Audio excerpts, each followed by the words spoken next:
Hello everyone, welcome to a tutorial on analysis using graphic reduction. I want to thank um, uh, one of your students this semester requested specially a tutorial, and I hadn't done one, and so I think it's a good idea. So here we go. This is Papageno's song from Magic Flute, just the very first 4 bars. Let's listen to the orchestral introduction.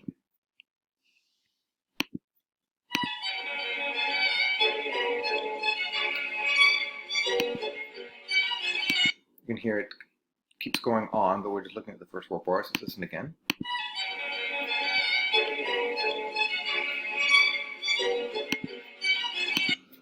All right, so now the key, what key are we in? So we'll go step by step. 1 sharp, key of G major. So identify the key, G, and identify the cadences. These are the aspects of structure. So what kind of cadence is that? It's an authentic cadence. Mi, re, do, ti, do, re, mi, re, ti, do, so, mi, re, do. So if I were, so let's go ahead and, here's my trusty symbols. I have a structural opening 1, do, and an ending, do, the IAC.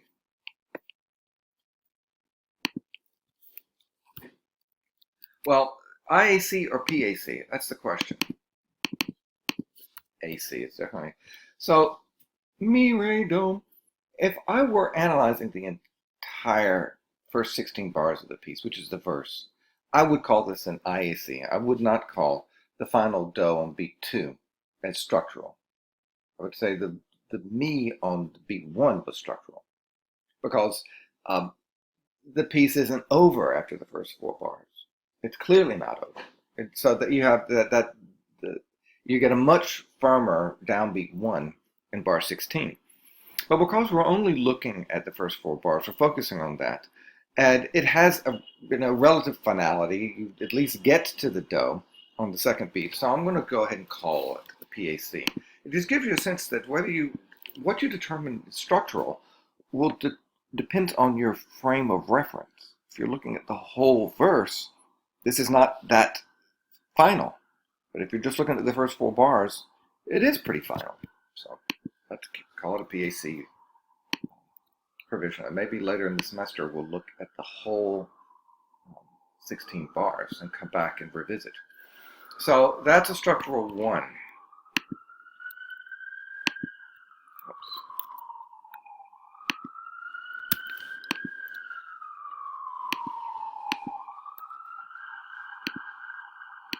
By the way, you'll notice that this piece is for baritone, and so the melody is in bass clef. It doesn't matter that the violins are playing higher than the melody here, because you still hear that as the main structural tone. That won't be the case for any song or aria for a male voice. Okay, so there's the structural 1. And let's go ahead and put in the Roman numerals here for the structural bass.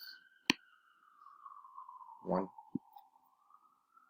1, and I have a handy structural beam down here. We can connect it all with.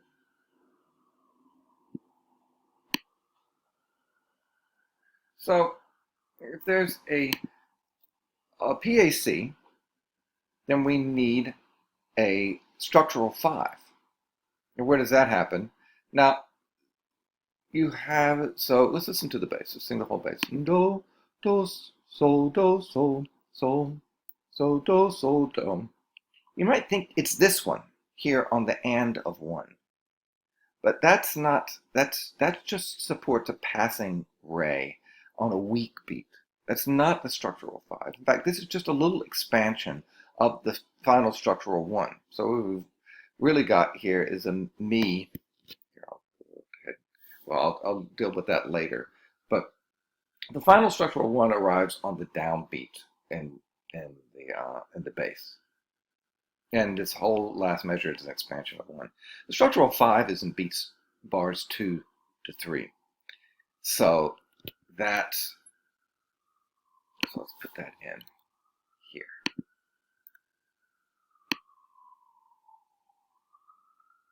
Lower my structural beam a little bit.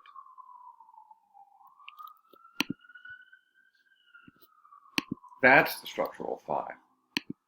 The fact that it comes on downbeats and lasts for a whole 2 bars indicates that it's much more important than this little 5 here.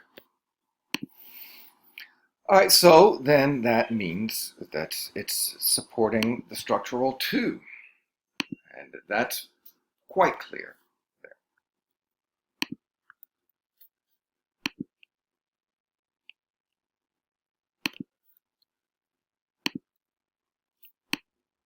Right there.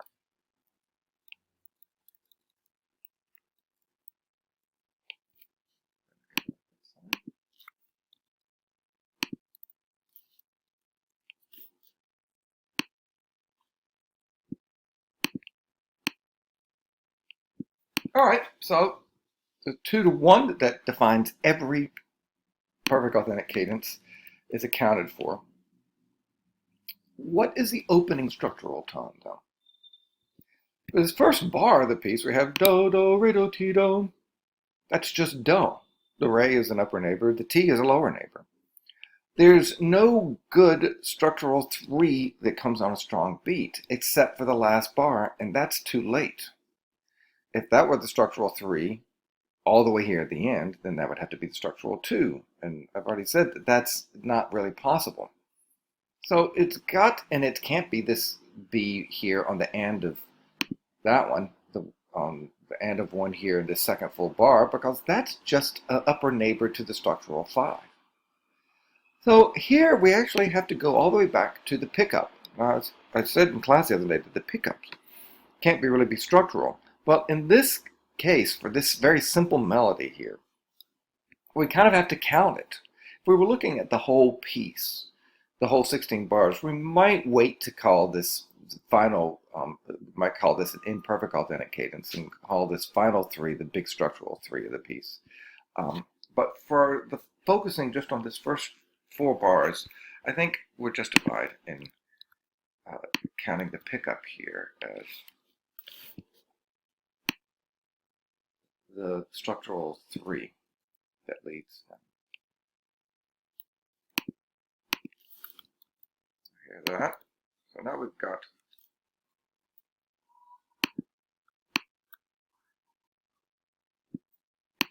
use the structural B.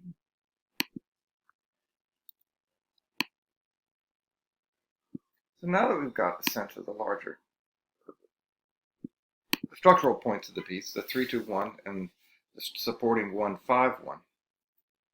Let's go through and look chord by chord. Let's sing the bass.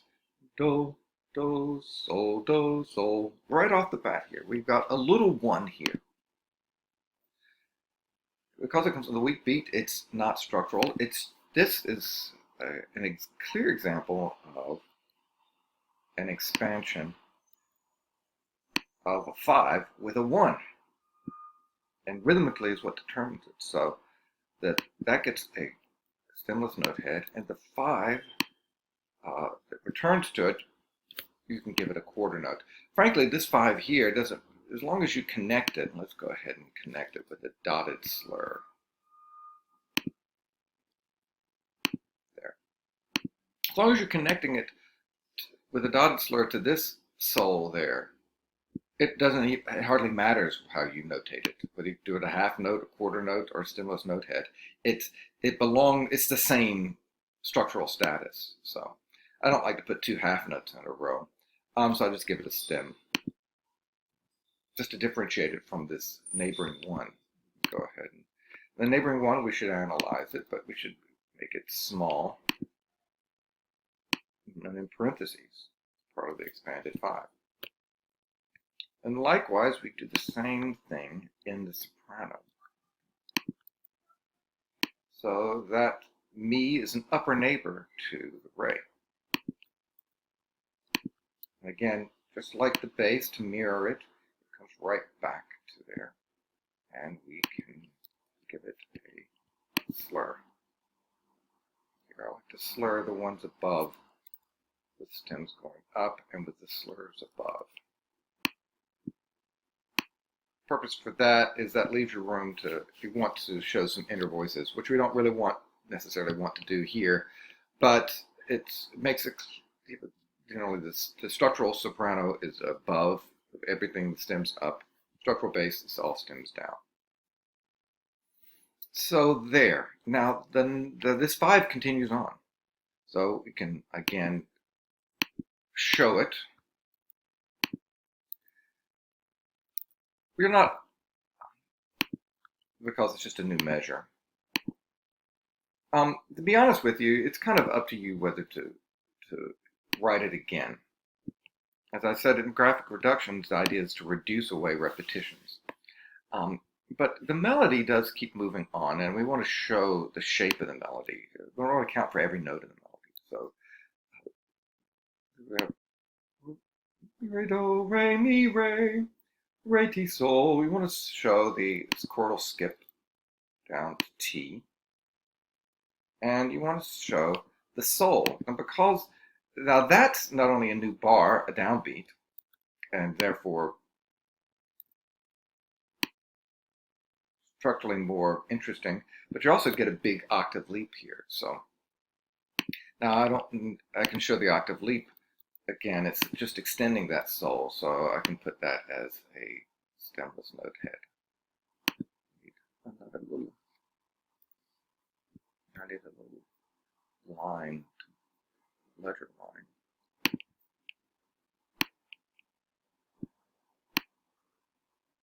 There.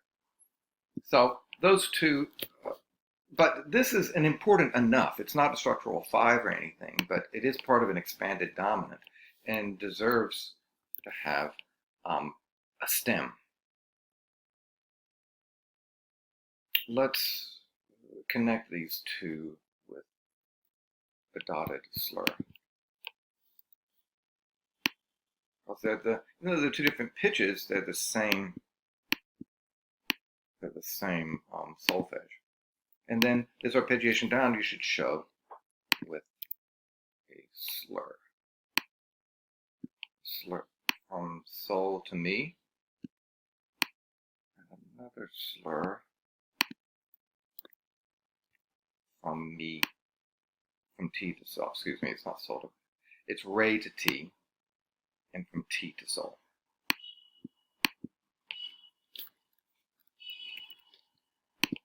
So there. So this is all, and again, probably connect these.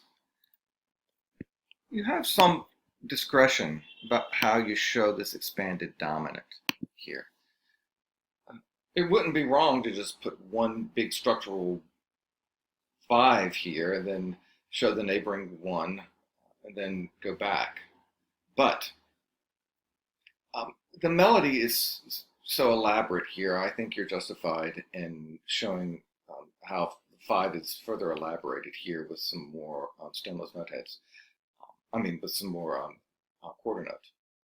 Okay, now all that's left is the final bar. So that's mi, re, do. So that's returning to structural 1. So I've got to show the mi. It's not a structural mi. In fact, I should probably put this up a little bit.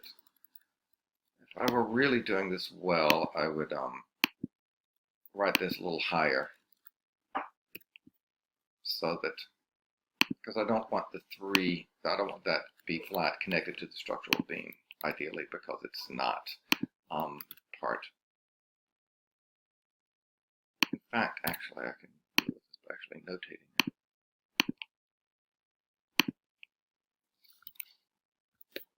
So there. And a passing 5 there. We're coming almost to the end of my limit here.